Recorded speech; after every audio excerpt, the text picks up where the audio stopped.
அவர் நமக்காகவே பரிசுத்தராய் வாழ்ந்தார்.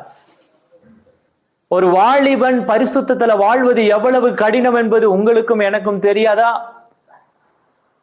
இன்றைய பழைய நாட்களிலாவது ஒரு 10 வயதுக்கு மேல இந்த உலகத்தை அறிந்து கொள்ள வாய்ப்புகள் கிடைத்தது. வெளியில போவோம், பள்ளி கல்லூரி என்று சொல்லி அந்த இடத்துல பலதரப்பட்ட மக்கள் வருவாங்க. நன்மை தீமையை பழகி கொள்ளுகிற வாய்ப்புகள் ஏற்படும்.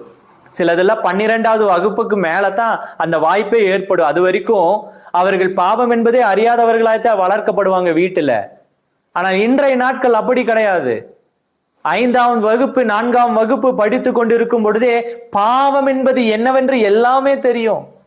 சில நாட்கள்ல 2-3 நாட்களுக்கு முன்பதாக நம்ம பார்த்தோம் இல்லையா, இங்க கோவையில ஒரு பள்ளிக்கூடத்துல 8ஆம் வகுப்பு மாணவன் சக மாணவனை கத்தியால வெட்டினான். அதை தடுக்க வந்த அந்த ஆசிரியரையும் வெட்டியிருக்கான். என்ன பிரச்சனை? எப்படி இது தூண்டப்பட்டுச்சு? ஒரு 8ஆம் வகுப்பு மாணவனுக்குள்ள இவ்வளவு கொலைவெறியா? அது எப்படி சாத்தியம்? 8ஆம் வகுப்புனா நாம அவனை என்னன்னு சொல்லுவோம்? சின்ன பையன், குழந்தை. அந்த குழந்தையினுடைய இருதயத்திற்குள்ள எப்படி இவ்வளவு பெரிய வக்ரம் வந்துச்சு? என்ன காரணம்? காரணம் என்ன தெரியுமா? நாம் இந்த சமுதாயத்தை பரிசுத்தத்துல கட்டமைக்காம இந்த சமுதாயத்தை நாம் எப்படி கட்டமைச்சிட்டு இருக்கோம்? பாவத்திற்குள்ளாக கட்டமைச்சிட்டு இருக்கோம்.